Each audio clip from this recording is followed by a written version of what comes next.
Assalamualaikum, kembali lagi di channel Ghost Tellers. Semoga kamu sehat dan selalu dalam lindungan Tuhan ya. Sebelum kita lanjut ke ceritanya, tekan dulu tombol like video ini. Jangan lupa juga klik tombol subscribe channel ini dan nyalakan juga notifikasinya agar tidak ketinggalan cerita menarik lainnya. Langsung saja, seperti apa kisah kali ini, kita masuk ke ceritanya. Angin perlahan berhembus, membawa aroma basah tanah setelah hujan deras yang baru saja reda di desa Bukit Nirwana pada tahun 2018. Suara burung-burung kembali riuh, mengisi keheningan yang lama di antara rerimbunan pohon cengkeh dan hutan jati di perbatasan desa. Jalan setapak yang membelah kebun-kebun warga terlihat licin, namun masih bisa dilalui oleh sepeda motor tua milik seorang kepala keluarga yang baru saja pulang dari ladang. Di penghujung jalan, berdiri sebuah rumah kayu sederhana milik Ibu Kirana, tempat putra tunggalnya, Arsa, menjalani kehidupan yang tenang. Arsa baru saja menyelesaikan pendidikan menengah atas. Ia belum memiliki ambisi yang membara, berbeda dengan teman-temannya yang sudah sibuk mengejar pekerjaan di kota besar. Kehidupan Arsa berjalan tanpa sorotan. Ia membantu ibunya merawat kebun kecil di belakang rumah, sesekali ikut rombongan Bapak Kades mengurus hasil panen durian di lahan desa. Ia adalah pemuda yang hemat bicara, cenderung pendiam dan perenungnya. Gerak-geriknya tenang, seolah ia membawa kedamaian dari alam sekitarnya. Namun ada satu kebiasaan Arsa yang selalu memicu kegelisahan di hati Ibu Kirana, sebuah ritual yang telah ia lakukan sejak lama. Berjalan seorang diri menuju puncak Mandala, sebuah bukit kecil di sisi barat desa yang berbatasan langsung dengan hutan lebat, tempat yang jarang diinjak kaki manusia. Puncak Mandala bukan sekadar bukit. Bagi Arsa, tempat itu adalah sebuah kanvas yang menyajikan pemandangan matahari terbenam paling sempurna di seluruh desa Bukit Nirwana. Arsa akan menghabiskan waktu berjam-jam di sana, duduk di atas batu agung yang menjadi penandanya, memandang langit yang berubah warna dari biru menjadi jingga, ungu hingga merah tua, sebelum akhirnya pulang saat kegelapan mulai merayap. Kegiatan ini telah menjadi bagian tak terpisahkan dari dirinya, sebuah pelarian yang ia butuhkan dari rutinitasnya yang monoton. Ia tidak pernah membawa teman. Ia ingin kesunyian itu, kontemplasi yang hanya bisa ia dapatkan saat berhadapan langsung dengan keagungan alam tanpa gangguan suara manusia. Hari itu adalah hari Kamis, sebuah penanggalan Jawa yang selalu dianggap memiliki energi khusus di desa Bukit Nirwana. Pukul 3 sore, matahari masih bersinar terang, memancarkan kehangatan yang kontras dengan embusan angin dingin yang mulai turun dari arah hutan jati. Arsa berpamitan seperti biasa. Ia membawa tas punggung kecil berwarna gelap, mengenakan jaket kesayangannya yang sudah memudar warnanya, dan sandal gunung yang talinya sudah mulai tipis. Langkah kakinya terasa sangat ringan, hampir tidak berjejak di atas tanah setapak. Ia menelusuri jalan yang menanjak, melewati rumpun bambu yang bergoyang-goyang ditiup angin, dan ladang singkong yang tampak ditinggalkan. Setiap jengkal jalan itu sudah ia hafal di luar kepala. Setiap tikungan, setiap akar pohon yang melintang, setiap batu yang ia pijak adalah bagian dari peta ritual pribadinya. Namun sore itu, ada nuansa yang berbeda, terasa ganjil sejak ia melangkah masuk ke dalam batas wilayah hutan. Langit yang semula cerah tiba-tiba berubah dengan kecepatan yang mengkhawatirkan. Awan hitam tebal menggulung dari arah barat, menciptakan bayangan kelabu yang menelan cahaya matahari. Angin dingin terasa menusuk tulang, jauh lebih dingin dari biasanya setelah hujan reda. Dan yang paling mengusik, tercium aroma yang aneh yang belum pernah ia hirup sebelumnya. Itu adalah perpaduan antara bau dupa yang lembab, tanah basah, dan sesuatu yang herbal namun samar dan asing, seolah-olah bau dari masa lalu yang terperangkap dalam waktu. Ia mencoba mengabaikan perubahan itu, meyakinkan dirinya bahwa itu hanyalah anomali cuaca. namun perasaannya terus mendesak, memperingatkan bahwa ia sedang melangkah masuk ke sebuah wilayah yang tidak seharusnya ia kunjungi. Keinginannya untuk mencapai puncak Mandala dan melihat senja yang menenangkan jauh lebih kuat dari bisikan nalurinya. Ia terus melangkah maju, membiarkan dirinya ditarik oleh daya tarik yang misterius itu. Setelah berjalan cukup jauh, di tengah perjalanan menuju puncak, ia melihat sosok yang tak terduga. Di bawah akar pohon beringin yang sangat besar, duduk seorang wanita tua. Wanita itu mengenakan kain tenun berwarna gelap yang sudah usang dan rambutnya yang panjang terurai tampak kusut, seolah tidak tersentuh sisir selama bertahun-tahun. Matanya menatap Arsa dengan tatapan yang sangat tajam, namun anehnya tatapan itu tidak membawa permusuhan, melainkan sebuah pengetahuan yang mendalam dan sunyi. Wanita itu berbicara tanpa perlu ditanya. "Lihatlah langit," ucapnya. Suaranya serak dan pelan, seperti gemerisik daun kering. Arsa yang tidak tahu harus merespon apa, hanya mengangguk kecil. "Saya hanya ingin melihat senja dari atas, Nenek," jawabnya singkat. Wanita tua itu menggelengkan kepalanya dengan gerakan yang sangat lambat, seolah membawa beban waktu yang sangat panjang. "Jika kau memutuskan untuk naik, jangan lupakan satu hal. Pastikan kau sudah kembali sebelum dentang ketiga terdengar. Itu adalah batasnya." Arsa merasa bingung. "Dentang siapa, Nenek? Suara apa?" tanyanya rasa ingin tahu mengalahkan kehati-hatiannya. Wanita tua itu tidak memberikan penjelasan. "Kau dengar saja nanti," jawabnya, sambil berdiri dan perlahan berjalan menjauh. Gerakannya aneh seperti bayangan yang kabur, menembus kabut tipis yang baru saja turun dan menghilang di antara pepohonan tanpa meninggalkan jejak langkah. Arsa sempat terpaku di tempatnya berdiri, mencerna peringatan misterius itu. Namun dorongan untuk melanjutkan perjalanan ke puncak Mandala jauh lebih kuat daripada rasa takut dan kebingungannya. Ia terus melangkah maju, membiarkan dirinya ditarik oleh daya tarik yang misterius itu. Setelah berjalan cukup jauh, di tengah perjalanan menuju puncak, ia melihat sosok yang tak terduga. Di bawah akar pohon beringin yang sangat besar, duduk seorang wanita tua. Wanita itu mengenakan kain tenun berwarna gelap yang sudah usang dan rambutnya yang panjang terurai tampak kusut, seolah tidak tersentuh sisir selama bertahun-tahun. Matanya menatap Arsa dengan tatapan yang sangat tajam, namun anehnya tatapan itu tidak membawa permusuhan, melainkan sebuah pengetahuan yang mendalam dan sunyi. Arsa berhenti, tertegun oleh kehadirannya yang tiba-tiba dan aura kuno yang menyelimutinya. Wanita itu berbicara tanpa perlu ditanya. "Lihatlah langit," ucapnya. Suaranya serak dan pelan, seperti gemerisik daun kering. "Hari ini bukanlah hari biasa, Nak." Arsa, yang tidak tahu harus merespons apa, hanya mengangguk kecil. "Saya hanya ingin melihat senja dari atas, Nenek," jawabnya singkat. Wanita tua itu menggelengkan kepalanya dengan gerakan yang sangat lambat, seolah membawa beban waktu yang sangat panjang. "Jika kau memutuskan untuk naik, jangan lupakan satu hal. Pastikan kau sudah kembali sebelum dentang ketiga terdengar. Itu adalah batasnya." Arsa merasa bingung. "Dentang siapa, Nenek? Suara apa?" tanyanya. Rasa ingin tahu mengalahkan kehati-hatiannya. Wanita itu tidak memberikan penjelasan. "Kau dengar saja nanti," jawabnya sambil berdiri dan perlahan berjalan menjauh. Gerakannya aneh, seperti bayangan yang kabur, menembus kabut tipis yang baru saja turun dan menghilang di antara pepohonan tanpa meninggalkan jejak langkah. Arsa sempat terpaku di tempatnya berdiri, mencerna peringatan misterius itu. Namun dorongan untuk melanjutkan perjalanannya ke puncak Mandala jauh lebih kuat daripada rasa takut dan kebingungannya. Ia melanjutkan langkahnya, semakin dalam masuk ke dalam keheningan yang kini terasa mencekam. Arsa melanjutkan perjalanannya.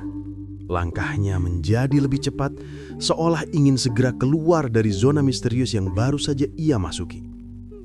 Ia melewati ladang singkong yang kini tampak lebih menyeramkan di bawah bayangan awan gelap. Menembus rumpun bambu yang bergesekan tertiup angin seolah sedang berbisik. Setiap kali ia memejamkan mata sejenak, wajah wanita tua berbaju tenun itu muncul, bersama dengan peringatan yang terasa begitu penting, namun begitu sulit dipahami. Kembali sebelum dentang ketiga. Ia mencoba meyakinkan dirinya bahwa itu hanyalah ilusi yang disebabkan oleh kelelahan dan aroma dupa yang aneh. Desa Bukit Nirwana memiliki banyak cerita rakyat dan mitos tentang hutan. Dan mungkin wanita itu hanyalah salah satu penjaga cerita lama yang kebetulan ia temui. Ia menolak untuk memberikan makna yang lebih dalam pada pertemuan tersebut, memfokuskan pikirannya pada keindahan senja yang menunggunya. Akhirnya, setelah beberapa waktu berjalan, ia sampai di sebuah area lapang di atas puncak Mandala. Dari sini, ia bisa melihat hamparan cakrawala yang membentang luas. Pemandangan di depannya berhasil mengusir rasa gelisah yang sempat mampir. Langit sore itu memang luar biasa indahnya, dengan semburat jingga, merah marun, dan ungu tua yang menyatu dalam komposisi yang sempurna. Itu adalah hadiah terindah yang selalu ia cari. Arsa meletakkan tasnya di atas batu agung, batu besar yang menjadi tahtanya, mengeluarkan bekal nasi bungkus, dan mulai makan dengan perlahan. Angin semilir menyentuh kulitnya, membuat dedaunan di sekitarnya bergetar pelan, menghasilkan melodi alam yang menenangkan. Ia memejamkan mata, menikmati keheningan, suara alam yang murni, dan aroma tanah yang kini bercampur dengan bau rempah hutan yang menyejukkan. Dalam ketenangan itu, ia lupa dengan peringatan wanita tua dan perubahan cuaca yang ekstrim. Saat ia sedang asyik menikmati ketenangan, tiba-tiba terdengar sebuah suara.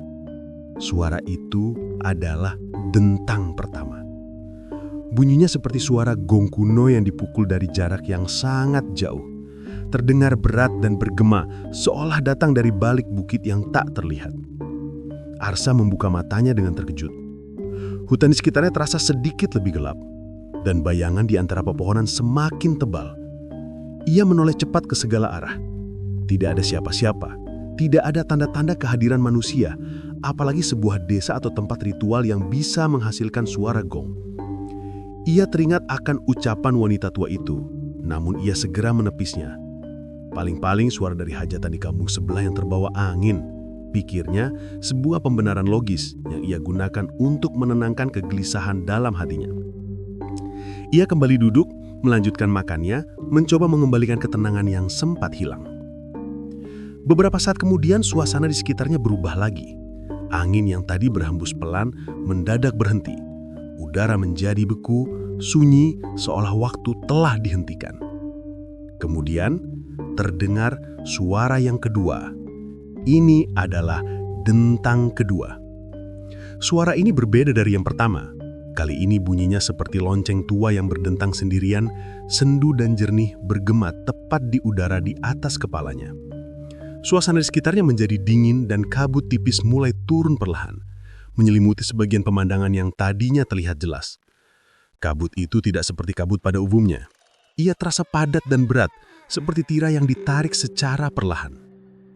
Jantung Arsa mulai berdegup lebih cepat. Ia merasa gelisah. Perasaan terkurung dan terasing mulai merayap dalam dirinya. Ia segera berdiri, mengemasi sisa bekalnya, memutuskan untuk segera kembali sebelum keadaan menjadi lebih buruk. Arsa sudah mengepak tasnya, kakinya sudah mengambil beberapa langkah menuruni bukit, namun suasana di sekitarnya terasa semakin mencekam, seolah alam menahan langkahnya. Kabut tipis yang turun kini semakin pekat, mengubah pepohonan di sekitarnya menjadi siluet-siluet raksasa yang tidak berbentuk. Rasa dingin yang menusuk tulang kini berganti dengan rasa dingin yang lembab dan dalam, seolah ia sedang berjalan di bawah permukaan air. Ia memaksakan diri untuk terus berjalan. Kakinya terasa berat, pikirannya berkecamuk antara logika dan insting. Logikanya mengatakan ia harus segera meninggalkan tempat itu, tetapi instingnya, daya tarik yang sama yang membawanya ke puncak Mandala, justru memintanya untuk berhenti dan menunggu. Tepat saat ia hendak mengambil langkah selanjutnya, suara ketiga itu terdengar. Ini bukanlah suara dentang gong atau lonceng.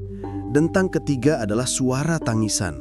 Sebuah suara tangisan lirih, pelan, namun terasa sangat dekat, seolah-olah tangisan itu datang dari dalam dirinya sendiri. Suara itu menusuk ke dalam hati Arsa, membawa kesedihan yang tak terkatakan, sebuah rasa rindu yang ia sendiri tidak tahu asalnya. Langkah Arsa terhenti seketika, seluruh tubuhnya menegang, dan ia memutar badan, mencari sumber suara yang samar namun memilukan itu. Suara itu terasa seperti benang yang ditarik, menarik seluruh perhatian dan kesadarannya. Di hadapannya, kabut yang pekat itu mulai bergerak. Ia membuka perlahan, persis seperti tirai panggung yang disibak. Di balik tirai kabut tersebut, tampak sebuah pemandangan yang mustahil.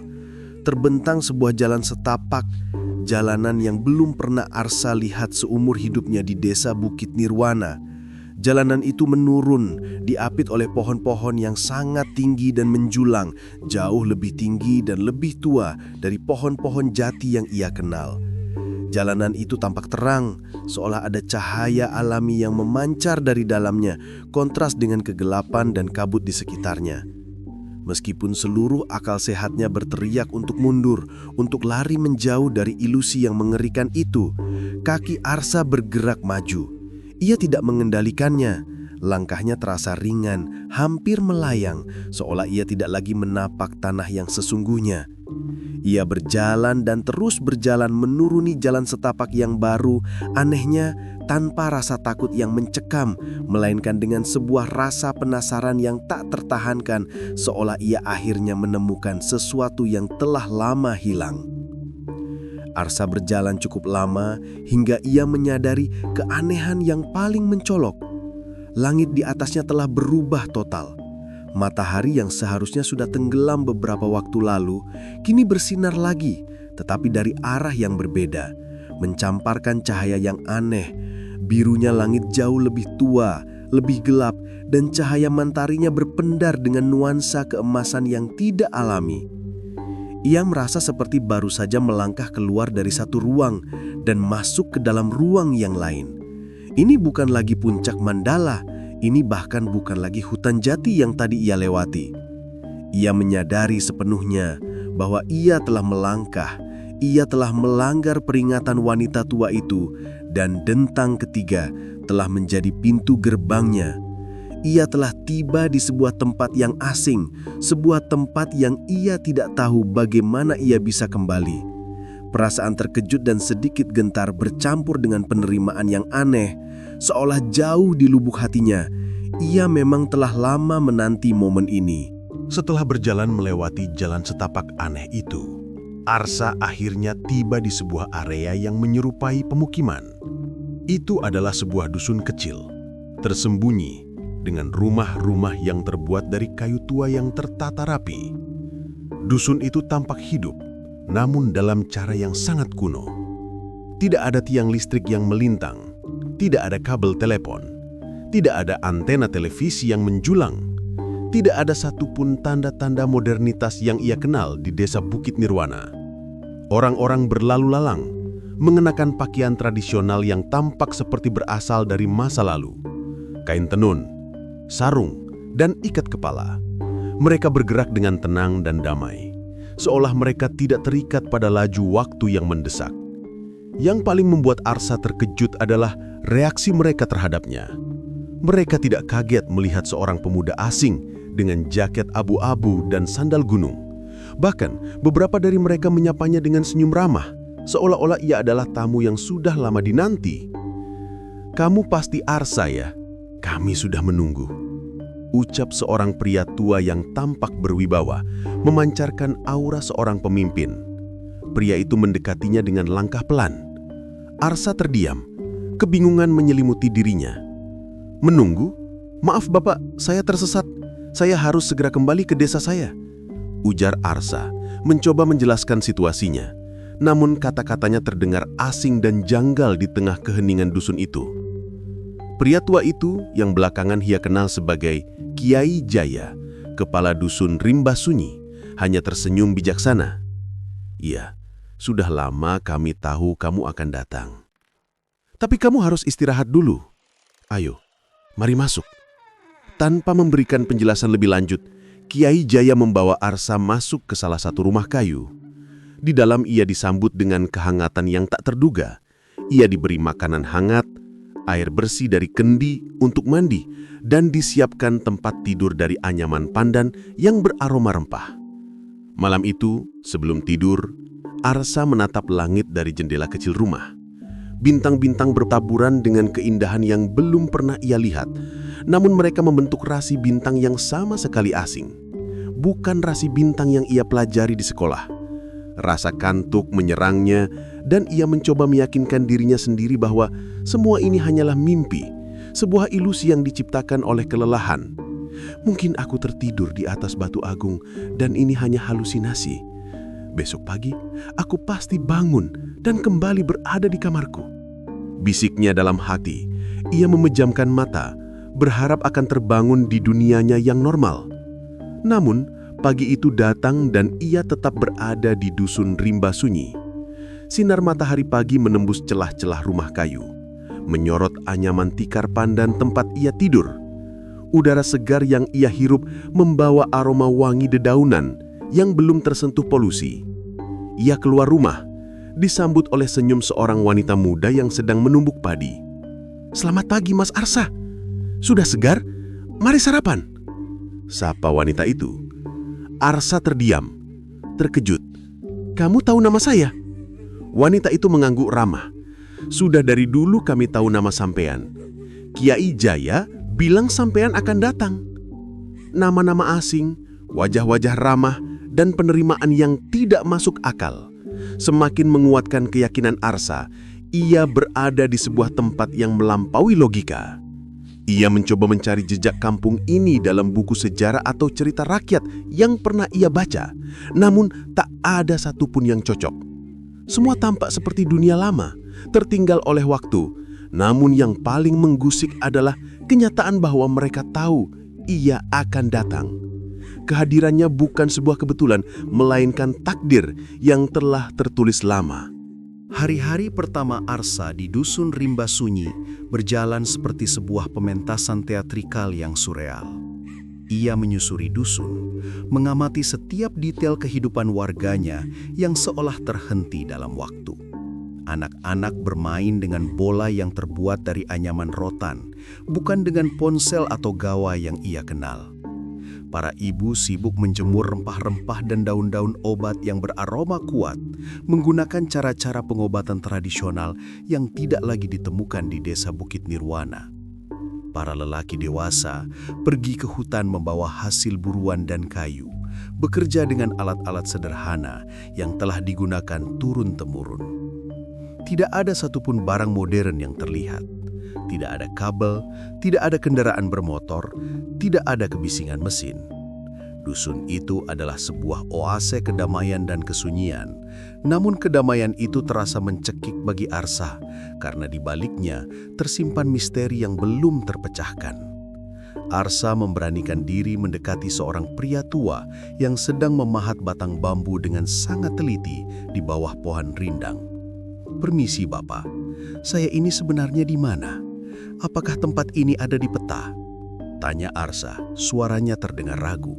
Pria itu mendongak, menyambut Arsa dengan senyum yang tulus. Ini adalah dusun rimba sunyi, tempat yang jarang sekali bisa ditemukan oleh orang luar, apalagi oleh orang yang datang dengan niat yang murni seperti dirimu. Arsa mengerutkan dahi. "Niat murni? Maksud Bapak?" Pria itu meletakkan pahatnya dan menatap Arsa dengan tatapan yang dalam dan penuh makna. "Iya, kau datang bukan untuk mencari kayu, bukan untuk menambang kekayaan, bukan lari dari masalah dunia. Kau cuma ingin melihat senjana. Itu adalah niat yang paling murni, sebuah ketulusan yang membuka batas antara dua dunia." Penjelasan itu, alih-alih memberikan pencerahan, malah membuat Arsa semakin bingung dan gelisah. Jika niatnya murni, mengapa ia harus terperangkap di sini? Jika ini adalah takdir, mengapa ia tidak bisa kembali? "Tapi saya harus pulang, Bapak. Ibu saya pasti sangat khawatir," ujar Arsa. Suaranya mulai meninggi, menunjukkan sedikit kepanikan yang sudah ia tahan sejak awal. Pria itu menatapnya lebih dalam. Keheningan menyelimuti sejenak. Tentu, tapi jangan terburu-buru, Nak. Belum waktunya kamu pulang. Siapa yang bisa menentukan waktunya? Tanya Arsa. Rasa frustrasi mulai terasa dalam nadanya. Pria itu tidak menjawab. Ia hanya kembali memahat batang bambu, seolah percakapan telah berakhir, mengabaikan pertanyaan Arsa dengan keheningan yang dingin. Arsa merasa seperti baru saja menabrak dinding tak terlihat. Ia bisa berinteraksi dengan mereka ramah, tapi mereka juga tidak memberikan jalan keluar. Semua petunjuk berujung pada satu kesimpulan, ia terperangkap dan waktu kepulangannya ditentukan oleh hukum alam yang ia tidak ketahui. Ia mencoba memahami kode etik dusun rimba sunyi, tetapi setiap aturan seolah tertulis dalam bahasa rahasia yang tidak bisa ia terjemahkan. Hari-hari Arsa selanjutnya di dusun rimba sunyi berjalan dengan ritme yang lambat dan mengalir, seperti mimpi yang tidak pernah mencapai akhir. Ia diberikan tempat tinggal di sebuah rumah kosong di ujung dusun yang menurut cerita warga sudah lama disiapkan untuk orang asing yang datang dari dunia luar. Ia mulai menjalani kehidupan baru. Setiap hari ia ikut membantu warga, mulai dari menggiling padi dengan alat tradisional, menyiram tanaman obat di kebun, hingga sesekali ikut berburu dengan para pemuda dusun. Ia berusaha sekuat tenaga untuk beradaptasi, untuk membaur, untuk menjadi bagian dari kedamaian yang sunyi itu. Ia bahkan mulai mengenakan pakaian khas dusun, meninggalkan jaket abu-abu dan sandal gunungnya.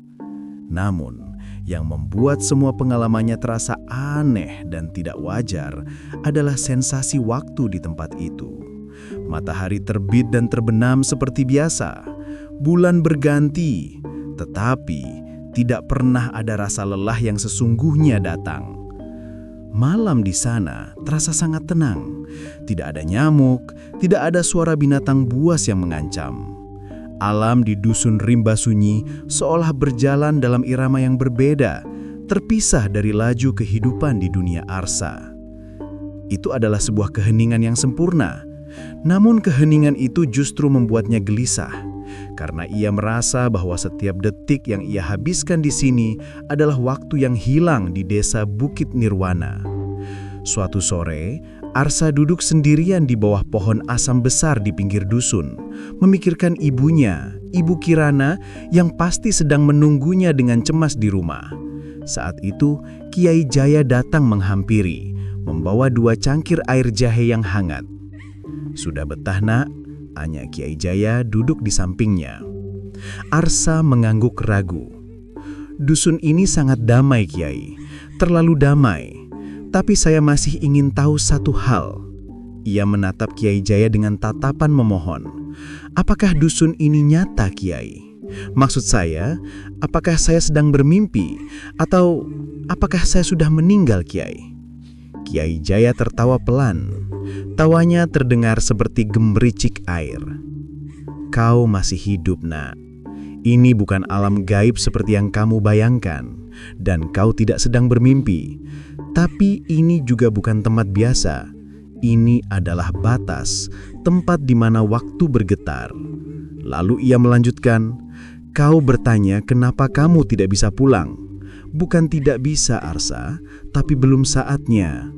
Ingat suara-suara aneh di hutan itu? Dentang pertama, kedua, dan ketiga."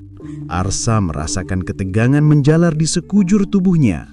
Itu adalah penanda batas. Siapapun yang melangkah melewati dentang ketiga tidak bisa kembali semudah itu, karena kamu sudah masuk ke waktu yang berbeda. Di sini, Nak, 7 hari yang kamu rasakan bisa jadi 7 tahun di duniamu. Atau sebaliknya, inilah hukum rimba sunyi. Kiai Jaya tidak memberikan ruang bagi Arsa untuk bertanya atau menyela. Ia hanya menyampaikan fakta itu dengan nada yang tenang. Namun dampak dari kata-kata itu seperti hantaman keras di dada Arsa. Ia terdiam, tenggorokannya kering, seluruh darah di tubuhnya terasa berhenti mengalir. 7 tahun. Ibu Kirana akan menunggunya selama 7 tahun. Ia yang baru merasa seminggu pergi, sudah membuat ibunya menderita selama 7 tahun. Kata-kata Kiai Jaya bergema terus-menerus dalam pikiran Arsa. 7 7 hari sama dengan 7 tahun. Sebuah pertukaran yang kejam, sebuah perjanjian alam yang ia langgar tanpa sadar. Kepanikan yang selama ini ia tahan akhirnya meledak. Kenapa saya, Kiai? Saya cuma remaja biasa. Saya tidak mencari kekayaan, tidak mencari ilmu gaib. Saya hanya ingin melihat senja. Arsa mulai gemetar. Suaranya pecah, menunjukkan keputusasaan yang mendalam. Kiai Jaya kembali menatapnya dengan pandangan penuh kasihan. Justru karena itu, Nak, jawabnya lembut namun tegas. Dusun Rimba Sunyi ini tempat di mana waktu bergetar harus menjaga keseimbangannya. Setiap beberapa puluh tahun, alam akan memilih seorang penyeimbang untuk datang dan menetap sebentar di sini. Kami, warga dusun, terikat pada tempat ini. Kami tidak bisa keluar. Dunia kalian juga tidak bisa sembarangan masuk. Tapi sekali waktu terbuka dan seseorang yang niatnya murni sepertimu datang, alam akan menyesuaikan. Kamu adalah penyeimbang itu yang menahan getaran waktu agar dusun ini tetap sunyi dan damai. Arsa berdiri, dadanya terasa sesak, seolah ada beban ribuan tahun yang menimpanya. Ia tidak bisa menerima takdir ini. Ia tidak peduli dengan keseimbangan waktu atau peran penyeimbang. Yang ada di pikirannya hanyalah Ibu Kirana yang akan menua dan merana selama 7 tahun menunggunu di desa Bukit Nirwana. Ia mulai berlari. Ia berlari ke arah jalan yang dulu ia lalui saat pertama kali datang. Jalan setapak yang muncul di balik kabut tebal setelah dentang ketiga. Namun kini, tak ada apa-apa. Jalan itu telah tertutup rapat. Hanya ada pohon-pohon jati yang lebat, semak berduri, dan dinding hutan yang tak bisa ditembus. Jalan itu lenyap seolah hanya ilusi sesaat yang membawanya masuk. Arsa menggedor-gedor batang pohon, ia menyibak semak-semak, ia mencoba menemukan celah, tetapi hutan itu kini menjadi dinding yang padat, dingin dan tuli. Keputusasaan memukulnya lebih keras daripada rasa takut. Malam itu, untuk pertama kalinya sejak ia tiba di dusun Rimba Sunyi, ia menangis. Ia menangis bukan karena takut pada hantu atau makhluk halus, melainkan karena menyadari bahwa ia telah melangkah terlalu jauh. Ia telah kehilangan 7 tahun dari kehidupan ibunya. Satu-satunya yang masih menggantung dalam pikirannya adalah, apakah Ibu Kirana baik-baik saja? Apakah ia sudah menyerah menunggu? Ia kemudian teringat ajaran warga dusun. Ia mengambil selembar daun lontar, membelahnya dan menuliskan sesuatu di atasnya menggunakan arang. Ia menuliskan sebuah doa, sebuah pesan yang ia harap bisa menembus batas waktu. Ia menulis, "Jika ini bisa sampai ke Ibu Kirana, tolong bilang Arsa masih hidup dan dia akan pulang." Ia membakar daun itu di atas api kecil. Asap mengepul perlahan dibawa oleh angin malam ke arah barat, ke arah desa Bukit Nirwana, ke arah ibunya yang sudah menua. Hari ke-6 di dusun Rimba Sunyi, Arsa telah melalui fase penolakan dan keputusasaan, dan kini ia memasuki fase penerimaan yang pahit. Ia sudah mulai mengenal hampir semua wajah di dusun itu. Kiai Jaya yang berwibawa, Mbah Sari yang suka membuat jamu dari akar-akaran, hingga anak kecil bernama Jati yang setiap pagi selalu menyematkan bunga kamboja di jendela rumahnya. Ia ikut dalam rutinitas harian mereka, mengukir kayu, menumbuk padi, dan berbagi cerita di malam hari di bawah taburan bintang yang asing. Namun, di balik semua keramahan dan ketenangan yang ditawarkan dusun Rimba Sunyi, Arsa merasakan kekosongan yang perlahan tumbuh di dalam dirinya. Bukan karena dusun ini jahat, tetapi karena dusun ini terlalu perfect, terlalu sunyi, terlalu tidak nyata. Ia merindukan kebisingan motor, rasa pahit kopi instan, dan sinjal ponsel yang hilang timbul. Ia merindukan realitas dunia yang keras, yang kini terasa begitu jauh dan mustahil untuk dicapai. Ia adalah sebuah anomali, seorang remaja dari tahun 2018 yang terdampar dalam sebuah gelembung waktu yang abadi. Sore itu, Arsa duduk di tepi sungai kecil yang membatasi wilayah dusun dengan hutan lebat. Ia menatap air yang mengalir jernih, mencoba menenangkan pikirannya. Tiba-tiba ia mendengar sebuah bisikan samar, sangat pelan, seolah hanya getaran di antara dedaunan. Bukan suara manusia, bukan suara angin, melainkan seperti suara yang memanggilnya dari kejauhan yang sangat dalam. "Arsa, Arsa." Suara itu begitu nyata, membuat jantungnya berdegup tak karuan. Ia berdiri, mencoba menelusuri arah datangnya suara itu, melangkah menjauh dari dusun. Ia menyibak semak berduri, melewati akar pohon yang melilit, semakin jauh masuk dalam keheningan yang lebih pekat. Suasana menjadi lebih sepi dan udara terasa dingin. Ia tahu ia melanggar aturan tak tertulis dusun untuk tidak pergi ke perbatasan. Lalu ia menemukan sesuatu yang membuatnya berhenti dan membeku. Tergeletak di tanah yang lembab di antara akar pohon tua adalah sebuah kaleng. Itu adalah kaleng susu kental manis, masih baru, warnanya terang, tidak berkarat sedikit pun. Di bagian bawah kaleng tercetak tanggal kadaluarsa Mei 2030. Ia merunduk memungut kaleng itu dengan tangan yang bergemetar hebat. Ini adalah benda dari dunia luar, dunia yang ia tinggalkan 7 hari yang lalu. Dusun Rimba Sunyi tidak memiliki produk pabrik, tidak ada makanan kemasan, tidak ada satupun tanda peradaban modern. Kaleng ini adalah sebuah anomali yang paling mencolok, sebuah bukti nyata bahwa waktu di dunianya terus berjalan tanpa menunggunya. Bagaimana mungkin benda yang tanggal kadaluarsanya di tahun 2030 bisa berada di dusun yang seolah hidup di masa lalu? Kaleng itu adalah jembatan fisik, sebuah pesan diam dari dunia luar, sebuah konfirmasi yang menghantamnya bahwa waktu di dunianya terus berjalan tanpa menunggunya. Saat Arsa masih menatap kaleng susu kental manis di tangannya dengan tatapan kosong, tiba-tiba terdengar suara ranting patah dari belakangnya. Ia menoleh dengan cepat, adrenalin memompa kencang. Berdiri di sana, beberapa meter di belakangnya adalah sosok seorang anak laki-laki kecil. Wajahnya asing, bukan salah satu anak dusun Rimba Sunyi. Anak itu mengenakan seragam sekolah berwarna coklat dan putih, lengkap dengan topi, seperti seragam yang dipakai anak-anak di kota. Kehadirannya adalah kejanggalan kedua yang tidak mungkin. "Apa kamu dari luar?" tanya Arsa, suaranya tercekat. Anak itu diam, pandangannya hampa, tidak ada ekspresi sedikit pun di wajahnya yang polos. Kemudian, anak itu mengangkat tangannya, menunjuk ke arah utara, arah yang belum pernah Arsa jelajahi di dusun Rimba Sunyi. "Ibu kamu menunggumu," ucap anak itu dengan suara datar dan pelan, seperti bisikan yang dibawa angin. "Maksudmu, kamu tahu Ibu Kirana?" Arsa maju selangkah, berniat mendekati anak itu, meminta penjelasan. Namun sebelum Arsa sempat melakukan apapun, anak itu berbalik dan berlari dengan kecepatan luar biasa, menghilang di balik pepohonan lebat dan kabut tipis yang tiba-tiba turun menyelimuti hutan. Arsa mengejarnya, menabrak semak dan menyibak daun-daun, tetapi ia tidak berhasil menemukan jejak anak itu. Anak itu seolah-olah lenyap di telan udara, sama seperti cara wanita tua di puncak Mandala menghilang.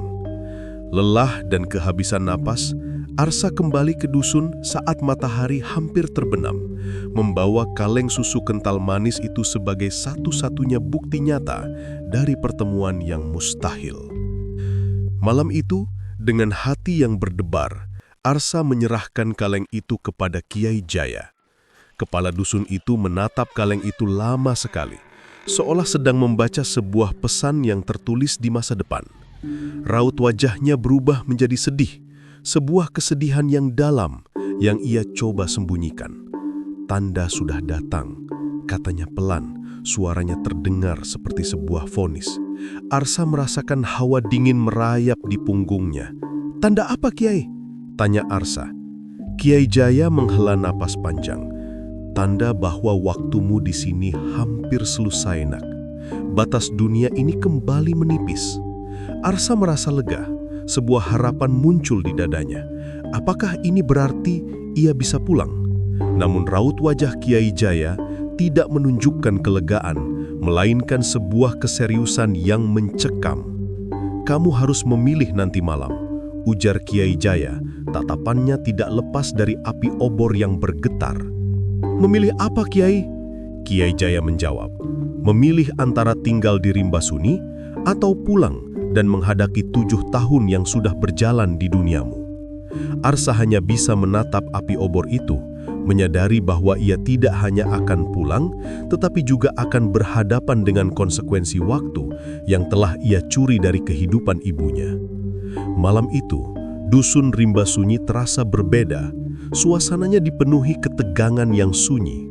Kabut tipis turun lebih awal dari biasanya, dan kali ini terasa lebih dingin dan padat.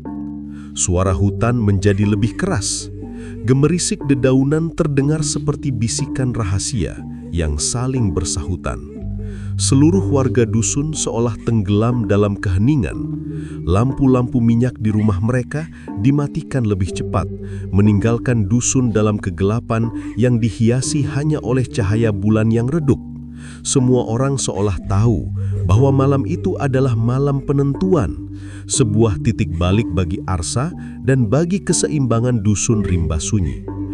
Tepat tengah malam, saat keheningan mencapai puncaknya, Arsa mendengar suara ketukan di pintu rumahnya. 3 ketukan lambat, dalam, dan berwibawa. Ketukan itu persis sama dengan dentang ketiga yang dulu membawanya ke tempat ini. Arsa membuka pintu perlahan. Di depannya berdiri Kiai Jaya, ditemani oleh 2 orang tetua dusun, seorang laki-laki dan seorang perempuan. Mereka membawa lentera yang cahayanya bergetar pelan. "Ayo, ikut kami," ujar Kiai Jaya tanpa ada basa-basi atau penjelasan. Mereka berjalan dalam keheningan, menyusuri jalan kecil menuju ke arah utara dusun, arah yang ditunjuk oleh anak berseragam tadi. Di sana, di antara pohon-pohon, Arsa melihat sebuah bangunan kecil berbentuk joglo yang anehnya ia tidak pernah melihatnya selama 6 hari ia berada di dusun itu. Bangunan itu seolah baru muncul malam ini, terbuat dari kayu jati tua yang memancarkan aura kuno yang misterius. Mereka masuk ke dalam joglo itu. Di dalamnya berdiri sebuah cermin besar, tegak lurus, memantulkan bayangan ruangan di dalamnya. Namun di bagian belakang cermin, Arsa bisa melihat cahaya redup, sebuah cahaya yang terasa seperti listrik, cahaya yang berasal dari dunia luar. "Ini jalan pulangmu," kata Kiai Jaya, suaranya nyaris berbisik. Arsa berdiri di depan cermin itu, tetapi ia tidak melihat pantulan dirinya sendiri. Yang ia lihat adalah sebuah ruang tamu dengan lampu neon yang berkedip-kedip, kusam, dan Ibu Kirana duduk di sofa tua, menatap kosong ke arah televisi yang mati. Ibu Kirana tampak jauh lebih tua, rambutnya sudah memutih dan sorot matanya menyimpan kesedihan yang dalam. "Ibu," bisik Arsa, air mata mulai mengalir di pipinya. Kiai Jaya menjelaskan, "Jika kamu masuk sekarang, kamu akan kembali ke dunia aslimu, tetapi waktu telah berubah. 7 tahun telah berjalan di sana. Ibumu sudah tidak sama, dan kamu juga akan tidak sama, karena kamu membawa pengalaman Rimbasuni di dalam dirimu." Arsa menoleh ke arah Kiai Jaya. "Kalau saya memilih tinggal di sini, Kiai," Kiai Jaya menjawab, "kamu akan menjadi bagian dari kami. Waktu akan berjalan lambat. Kamu akan hidup damai, tetapi kamu akan melupakan dunia luar, dan dunia luar akan selamanya menganggapmu mati." Kini, Arsa berdiri di persimpangan waktu, di depan cermin yang memisahkan keabadian yang sunyi dengan realitas yang pahit. Di satu sisi, ada dusun Rimbasuni, sebuah tempat di mana ia merasa tenang, damai, dan diterima tanpa pertanyaan. Ia bisa hidup tanpa khawatir tentang waktu, usia, atau tanggung jawab. Ia bisa menjadi penyeimbang abadi, menjaga kedamaian yang terlalu sempurna. Di sisi lain, ada Ibu Kirana. Wajahnya yang menua di cermin, sorot matanya yang kosong, yang telah menunggunya selama 7 tahun yang terasa seperti selamanya bagi wanita itu. 7 tahun. Sebuah harga yang harus dibayar ibunya atas petualangan Arsa yang hanya berlangsung 7 hari. Hati Arsa dipenuhi rasa sakit yang mendalam. Ia merindukan ibunya, tetapi melihat ibunya yang sudah menua dan menderita sendirian membuat hatinya perih. Ia tidak ingin menjadi bagian dari penderitaan ibunya. "Bolehkah saya bicara dengan Ibu Kirai Nakai? Sekali saja," pintanya, suaranya parau. Kiai Jaya menggeleng perlahan. Tidak ada suara yang bisa menembus batas waktu, Nak. Hanya doa dan niat yang murni. Arsa mengekepalkan tangannya, menatap wajah ibunya di cermin, mencoba menyampaikan semua yang ia rasakan melalui pandangan matanya. Ia mengingat semua detail kehidupannya di desa Bukit Nirwana. Aroma masakan Ibu Kirana, suara motor tua Pak Kades, tawa teman-temannya yang kini pasti sudah menjadi pria dewasa. Ia juga mengingat dentang pertama, kedua, dan ketiga yang kini terasa seperti jebakan takdir. Ia merenung lama. Seluruh keberadaannya seolah ditarik ke dua arah yang berlawanan. Setelah keheningan yang terasa seperti ribuan tahun, Arsa berbalik, membelakangi cermin itu. Ia menatap Kiai Jaya, dua orang tetua dan kegelapan dusun rimba sunyi di belakang mereka. Keputusannya bulat. "Aku akan pulang, Kiai," ucapnya. Suaranya kini kembali tenang, penuh dengan tekad. Kiai Jaya dan dua orang tetua itu menundukkan kepala mereka, sebuah tanda penerimaan yang sunyi. "Kalau begitu, masuklah saat embun pertama jatuh. Itu adalah waktu yang paling tipis bagi batas waktu, Nak."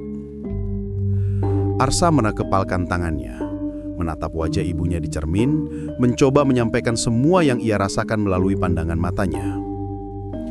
Ia mengingat semua detail kehidupannya di desa Bukit Nirwana. Aroma masakan Ibu Kirana, suara motor tua Pak Kades, tawa teman-temannya yang kini pasti sudah menjadi pria dewasa. Ia juga mengingat dentang pertama, kedua, dan ketiga, yang kini terasa seperti jebakan takdir. Ia merenung lama, seluruh keberadaannya seolah ditarik ke dua arah yang berlawanan. Setelah keheningan yang terasa seperti ribuan tahun, Arsa berbalik, membelakangi cermin itu. Ia menatap Kiai Jaya, dua orang tetua dan kegelapan dusun rimba sunyi di belakang mereka. Keputusannya bulat. "Aku akan pulang," ucapnya. Suaranya kini kembali tenang, penuh dengan tekad. Kiai Jaya dan dua orang tetua itu menundukkan kepala mereka, sebuah tanda penerimaan yang sunyi. "Kalau begitu, masuklah saat embun pertama jatuh. Itu adalah waktu yang paling tipis bagi batas dunia." Arsa kembali menghadap cermin. Ia berdiri menunggu, menyaksikan langit di luar joglo perlahan mulai terang. Ia menunggu dengan sabar, tidak ada lagi keraguan. Dan saat embun pertama jatuh di atas batu di bawah kakinya, menghasilkan suara yang hampir tidak terdengar, Arsa melangkah maju, masuk ke dalam cahaya redup di belakang cermin. Semuanya menjadi gelap, sunyi, dingin. Sepersekian detik kemudian, kegelapan itu menghilang, digantikan dengan cahaya pagi yang silau. Arsa membuka mata, dan ia sudah berdiri di depan rumahnya di desa Bukit Nirwana. Namun rumah itu kini tampak asing. Cat temboknya kusam dan mengelupas, pagarnya berkarat, dan halaman yang dulu selalu bersih, kini dipenuhi ilalang dan semak belukar yang menjulang tinggi. Ini adalah rumah yang sama, tetapi ia telah ditinggalkan oleh waktu sama seperti Arsa, yang ditinggalkan oleh dunianya. Ia mengetuk pintu. Lama sekali tidak ada jawaban. Ia mengetuk lagi, lebih keras. Akhirnya, pintu terbuka, perlahan, berderit panjang mengeluarkan suara yang asing. Seorang wanita tua berdiri di sana, dengan wajah yang jauh lebih keriput dari yang ia ingat. Rambutnya hampir seluruhnya putih, dan matanya berkaca-kaca. Wanita itu menatap Arsa dengan tatapan yang sangat lama, mencerminkan keraguan, keterjekutan, dan kerinduan yang telah lama terkubur. "Ibu?" bisik Arsa. Arsa. Mereka berpelukan.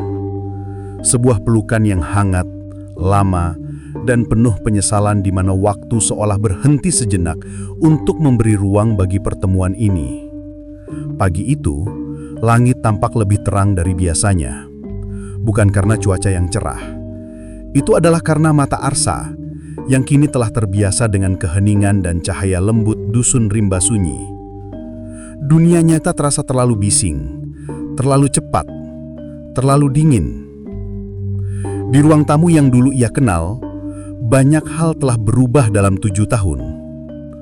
Foto-foto lama masih terpajang, tetapi ada bingkai yang ditutup kain putih, mungkin fotonya yang hilang.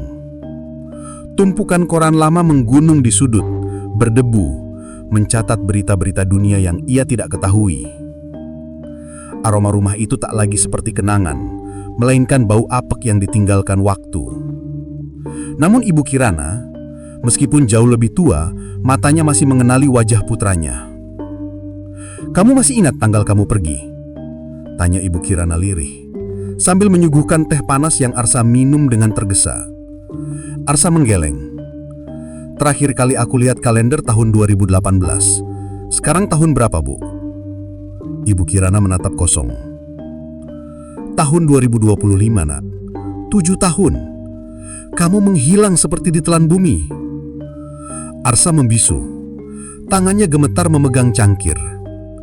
Ia mencoba mengingat detail apapun yang bisa menjelaskan pengalamannya. Tetapi waktu di dusun rimba sunyi terasa lambat, lembut, dan tidak pernah membuat mata. Polisi, teman-temanmu, semua sudah mencarimu berbulan-bulan, Nak. Tapi kamu lenyap. Dunia ini sudah menganggapmu mati. Malam itu, Arsa masuk ke kamarnya yang lama. Pintu kamarnya berderit saat dibuka.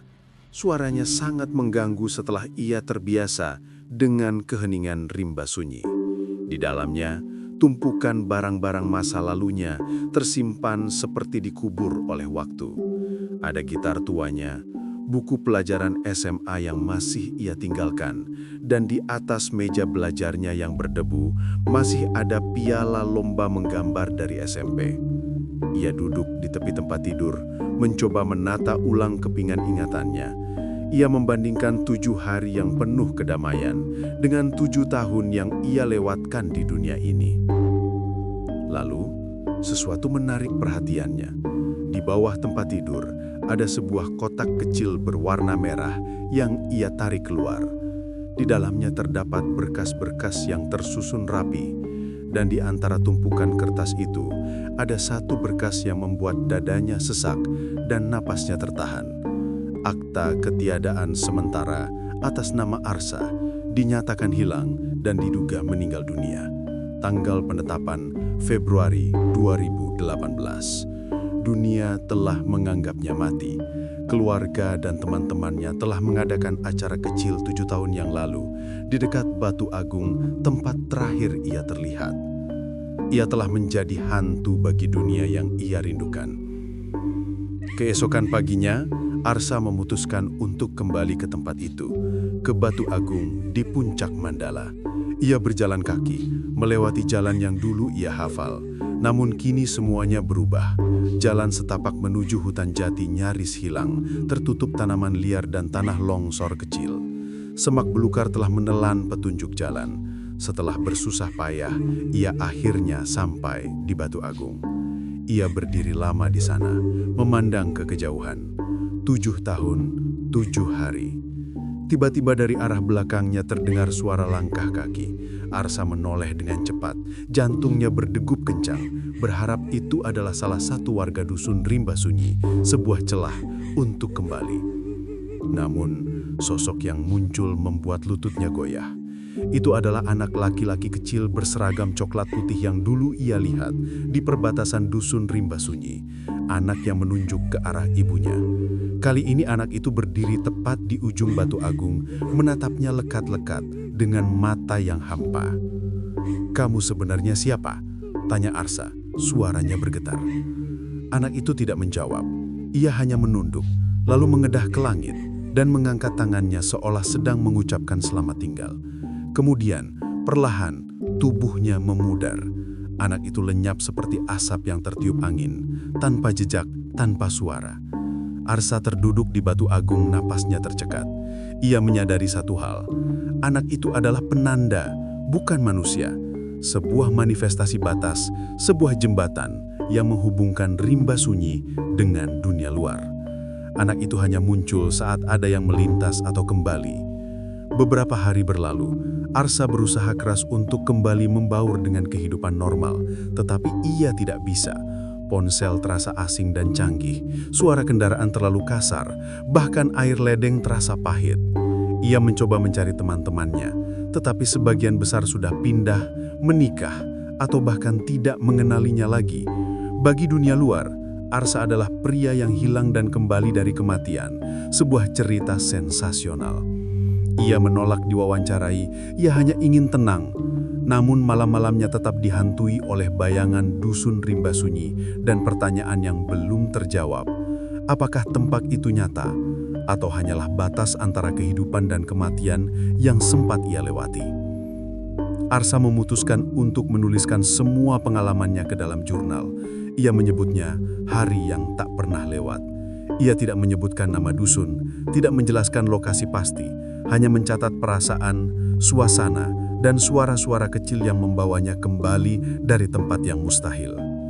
Ibu Kirana selalu membaca tulisan itu sebelum tidur. Ia tahu putranya memang sudah kembali, tetapi tidak sepenuhnya. Ada bagian dari jiwa Arsa yang tetap tertinggal di rimba sunyi, menjaga kedamaian yang sunyi itu.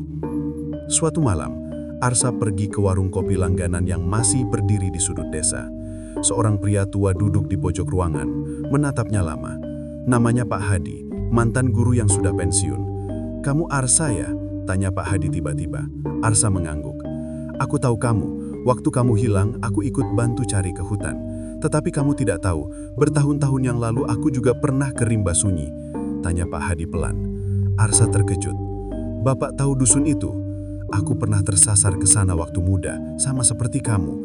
Aku juga cuma merasa seminggu di sana, tapi begitu pulang, duniaku sudah berubah." Pak Hadi menghela napas. "Bedanya, aku tidak pernah kembali, dan entah kenapa aku selalu menyesal." Arsa tercekat. "Kenapa menyesal, Pak?" "Karena aku tinggalkan sesuatu di sana," jawabnya. "Bukan barang, bukan harta, tapi rasa damai. Di dunia ini kita dikejar waktu, Arsa, tapi di sana waktu menunggu kita. Itulah yang membuatnya berbahaya, sekaligus membuat kita rindu." Kata-kata itu menancap dalam hati Arsa. Ia menyadari bahwa ia tidak harus kembali secara fisik untuk mendapatkan kedamaian rimba sunyi. Beberapa hari kemudian, ia mengemasi barang-barangnya, menyingkirkan semua yang ia anggap tak perlu, ponsel canggih, media sosial, dan ambisi yang tidak sejati. Ia mulai menanam di kebun belakang rumah ibunya, membuat jalan setapak kecil ke sungai, menghidupi dengan ritme yang lebih lambat. Hingga suatu pagi, ia duduk di pinggir sungai kecil. Kabut turun perlahan, tipis, tetapi cukup menyelimuti pandangannya. Ia terdiam, dan dari balik kabut itu, terdengar suara seseorang memanggil pelan, "Arsa."